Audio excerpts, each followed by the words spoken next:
The grand chandelier of the International Hall in Washington, D.C. bathed the gathering in white gold light. Every seat was filled, world leaders, journalists, billionaires, and behind them, a sea of flashing cameras. It was the much-anticipated Global Leadership Summit, where America would, once again, remind the world of its place at the top. The flags of 100 nations waved side by side, but the spotlight was reserved for only one, the United States. Donald Trump stood center stage, hands raised, a confident smirk tugging at his face. "Ladies and gentlemen," he began, pausing just long enough for silence to fall like a curtain, "America built the world as we know it. And today, we will begin to lead Africa again, for its own good, of course." Applause exploded, but not from everyone. Near the back, in a seat purposely placed far from the main camera line, Captain Ibrahim Traoré sat stone-faced. Dressed in his military greens, no tie, no suit, only a single gold pin shaped like Burkina Faso. His eyes didn't flinch. They burned. Scene 2, the spark of conflict. Trump's voice thundered on. "We bring civilization, investment, peace. What we need in return is cooperation, and access to opportunities. The mines, the oil, the land. Africa has plenty. What it needs is leadership." That was it. Traoré leaned forward. His advisor touched his arm, whispering something. But he didn't listen. He stood, tall, unbending, unapologetic. A single action that made cameras swing and murmurs spread like wildfire. A moderator, nervous, looked toward security. Mr. Traoré? Please wait until." But Traoré raised his hand. He didn't need a microphone. His voice cut through the noise like steel. "Mr. Trump, with all due respect, Africa is not your frontier. We are not your children, and we are certainly not your colonies." Gasps erupted. Scene 3, shock and reaction. Trump turned slowly, lips tightening. "What was that?" Traoré stepped forward. "America may be used to leading by force, by finance, or by fear. But Africa doesn't answer to empires anymore. We answer to our people." Some in the audience applauded. Others were too stunned to react. From CNN to Al Jazeera, every major network zoomed in. Traoré's face was now projected on massive screens across the globe. Social media caught fire. #NotYourColonies. #Traoré vs Trump. #Africa Speaks Back. Outside, thousands were already watching via live feed in Ouagadougou. Young men and women in Burkina Faso's capital cheered as if a national team had just won the World Cup. Traoré had just declared war, not of bullets or bombs, but of dignity. And the world was watching. Scene 4, the aftermath in the room. A heavy silence dropped over the hall. Diplomats shifted in their chairs. The South African president raised an eyebrow. The German foreign minister sipped her water slowly, pretending not to smirk. But Traoré? He stood tall, steady, surrounded by 1,000 unspoken challenges. Trump chuckled, but it was sharp, forced. "That's a very bold statement, Captain. But bold doesn't make you right." Traoré didn't blink. "Neither does power." Trump approached the edge of the stage, palms open like a preacher. "America has the resources, the expertise, the blueprint. All we want is to help your people rise." Traoré took 2 steps closer. "Help? Is that what you call stealing our lithium, our cobalt, our labor? Is that what you call building military bases next to our villages, then selling us the idea of safety while you fund the conflicts you claim to protect us from?" Cameras clicked like gunfire. Journalists were scribbling notes with frantic hands. This wasn't diplomacy anymore. This was a televised battle for Africa's soul. Scene 5, the memory of colonial chains.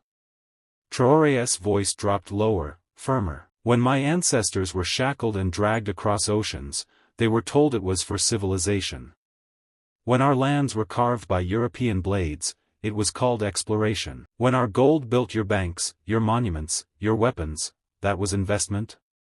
He turned toward the audience. "Now you come again, this time with contracts, with suits instead of swords. But it's the same hunger, the same arrogance, and it ends here." Applause. Small at first, then louder, then standing. Even a few American activists in the crowd rose to their feet. Trump narrowed his eyes, the calm cracking. "You're nothing without us." Traoré took one long breath, as if absorbing centuries of silence, then said, "No, Mr. Trump. You are nothing without us, and deep down, you know it." Outside, the world was split.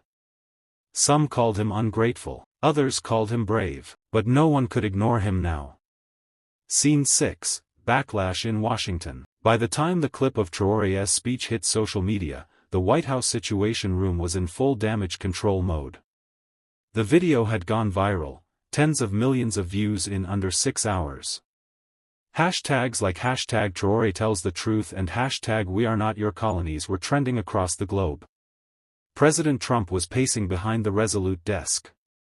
"Get me Langley, get me State, and tell Tucker to go live tonight. He needs to spin this." A senior aide entered. "Sir, Fox is already running with, Traoré disrespects the West. But, CNN is calling it, the speech that shook the empire." Trump slammed his fist against the table. "He's just a captain in a landlocked country. We made him relevant, and he turns around and humiliates me?"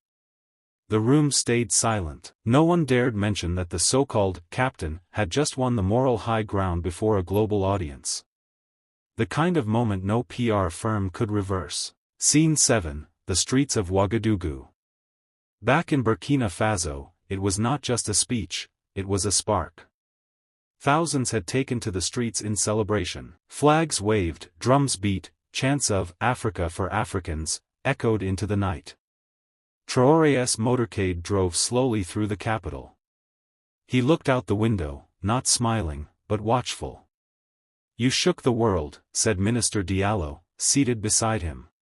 "Even our enemies now see you differently." Traoré nodded slowly. "They always saw us. They just never thought we'd speak back." A young boy ran beside the vehicle, holding a homemade sign, "We're not your colonies."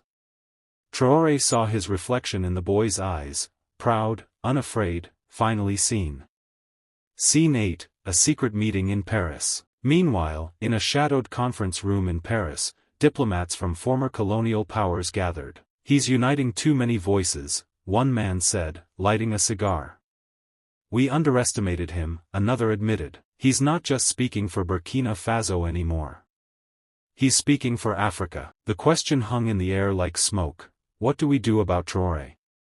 Power had been challenged, not with weapons, not with threats, but with truth, and that scared them more than anything. Scene 9, The Meeting That Never Happened.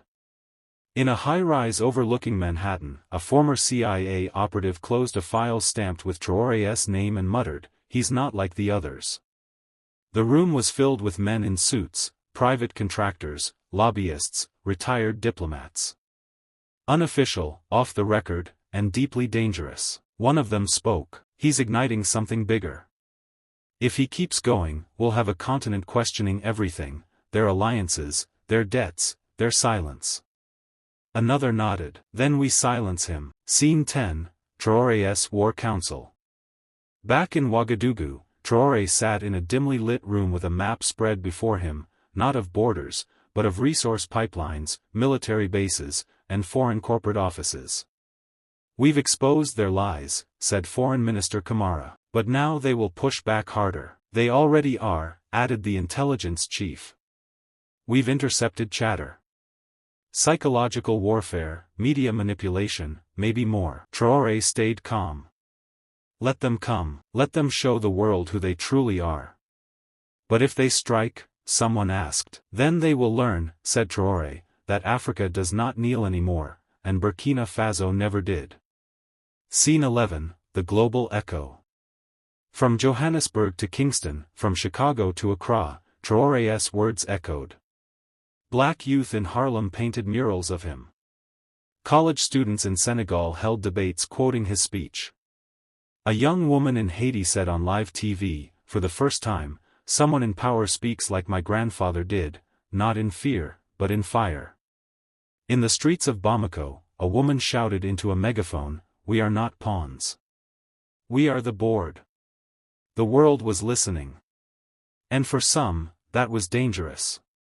Scene 12, A Call from the Past. Late one night, Traoré stood alone on the presidential balcony. A breeze carried the smell of rain and dust. He closed his eyes and imagined the voice of Thomas Sankara, echoing across decades. "Beware of the hands that feed you only to poison your future." Traoré whispered back, "I hear you, brother. And I won't fail." This was no longer a moment. It was a movement. And no empire survives the roar of the people rising. Scene 13, the White House response. Inside the Oval Office, an emergency meeting had been called. Trump sat at the center of a long table, flanked by his security advisors, media strategists, and economic enforcers. "He's out of control," one aide barked, waving a tablet showing clips of Traoré's speech now viral across every platform. TikTok, X, YouTube, he's everywhere. Trump slammed his palm on the desk. "We gave these people billions in aid. We gave them security. And this is the thanks we get?" A defense official leaned in. "Mr. President, if this rhetoric spreads, we risk losing military access across West Africa. That's more than optics, that's strategic loss." Trump's voice turned cold. "Then make sure Traoré becomes a cautionary tale." Scene 14, a visit from the Old World. 2 days later, a delegation from the European Union arrived in Ouagadougou. Suited, polished, rehearsed. They smiled as they entered the palace, but their eyes searched for cracks in the walls. "We come in peace," said the lead diplomat. "To ensure stability. Perhaps to help smooth over your message to the world." Traoré smiled politely but said nothing. Another added, "A few words from you, of reassurance, could calm the markets." Traoré poured tea, calmly handing a cup to each guest. "Markets are not my people. And peace does not require silence." They tried again. "Surely you don't believe all partnerships are predatory?" He set his cup down. "No. Just the ones built on lies." Scene 15, the attempted bribe. That night, a private message was delivered to Traoré's office. A European mining conglomerate was offering an untraceable offshore account in exchange for resource stability agreements. Traoré didn't even open the envelope. He simply burned it, slowly, in a ceremonial dish once used by anti-colonial warriors. His staff watched in silence. They understood. This was a war of integrity now. The world wanted compromise. Traoré chose confrontation. And the people? They chose him. Scene 16, voices from the streets. Across Burkina Faso, something had shifted. In the marketplaces of Ouagadougou, elders gathered around radios replaying Traoré's words. Young men on motorbikes painted murals of his speech onto walls. "We're not your colonies," became a national graffiti anthem. Women in rural villages chanted his name while drawing water from community wells his government had helped build. On social media, Africans from Senegal to Sudan used the hashtag #NotYourColonies in solidarity. Even in the United States, black civil rights activists quoted Traoré in speeches and rallies. "He said what we've been waiting to hear for decades," one organizer in Chicago said. Africa finally spoke back. Scene 17, the targeted storm. But admiration brought attention, and danger.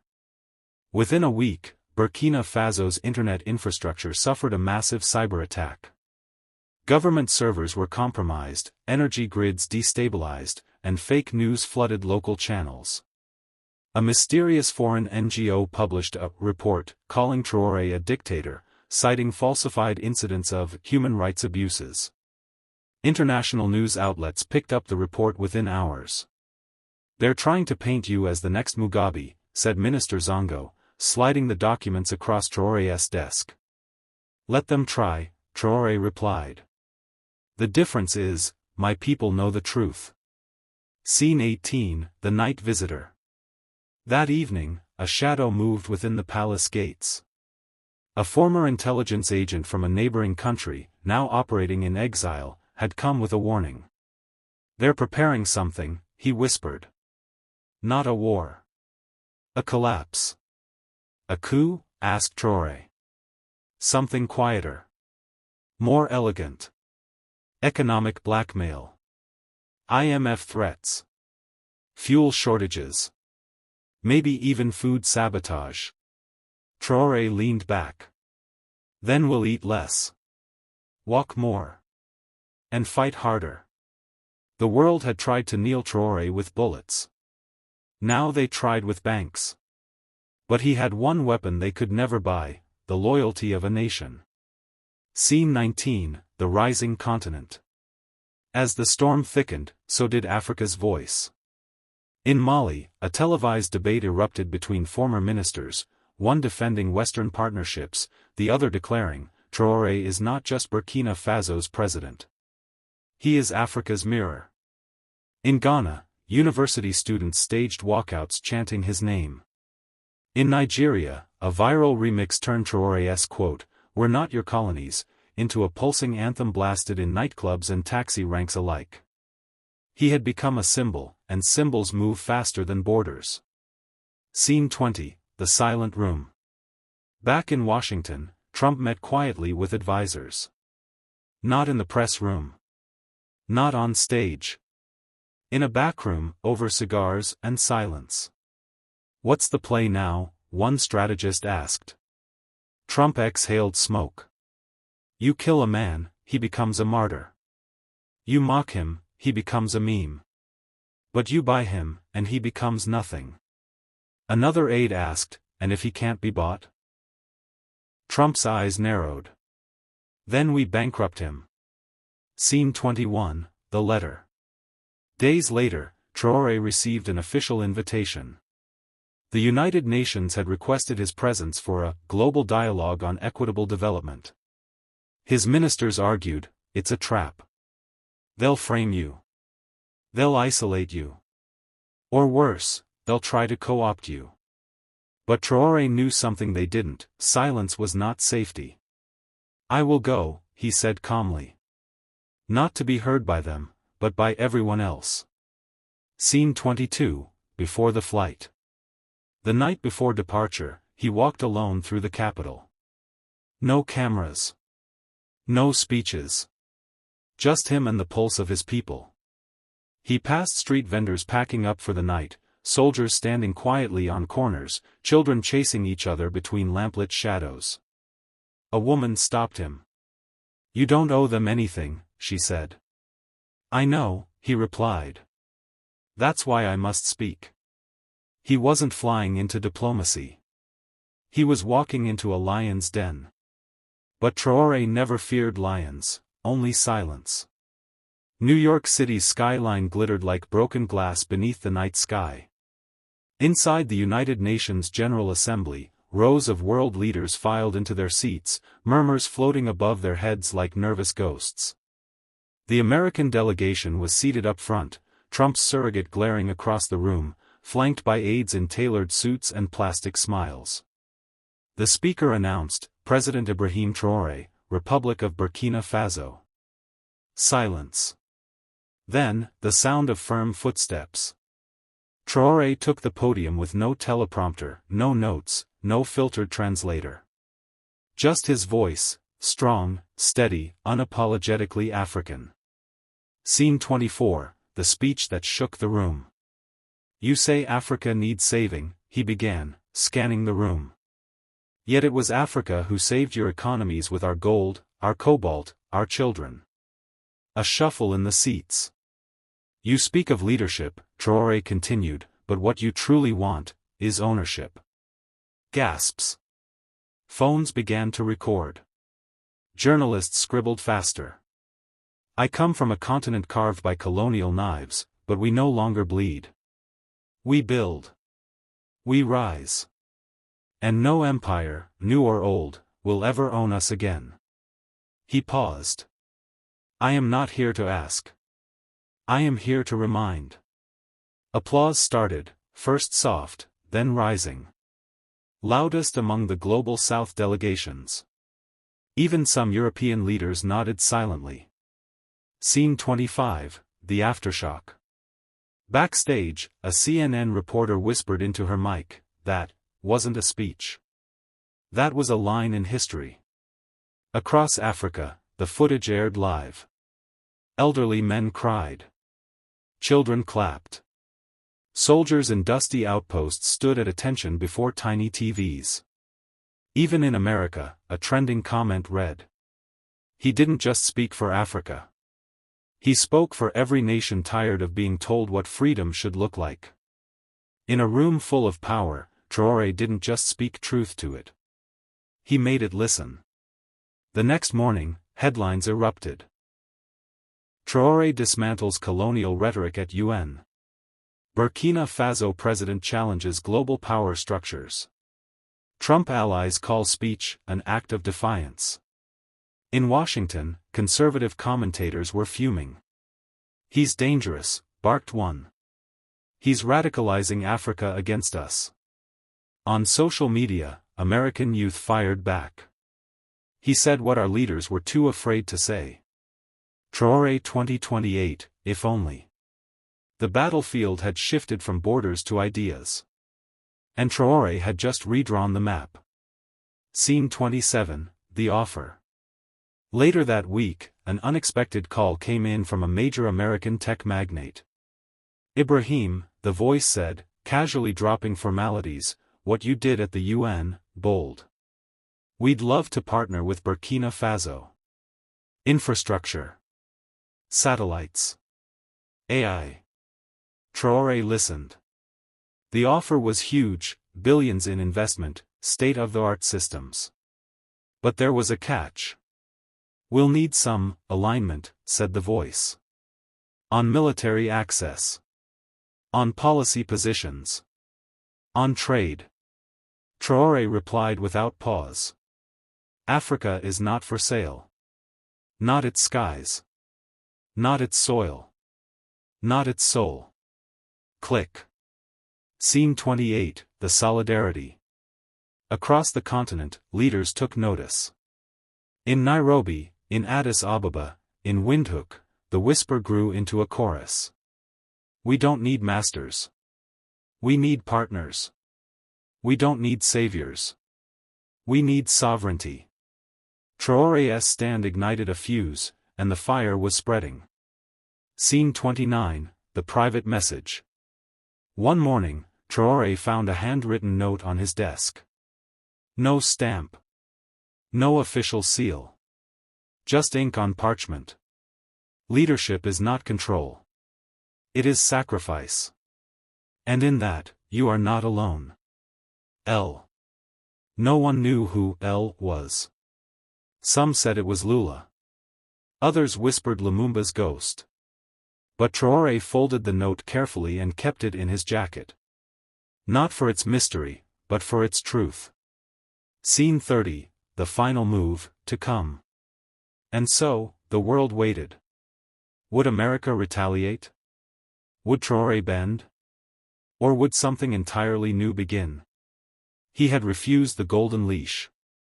Now, he had to prove Africa could run free, and run far.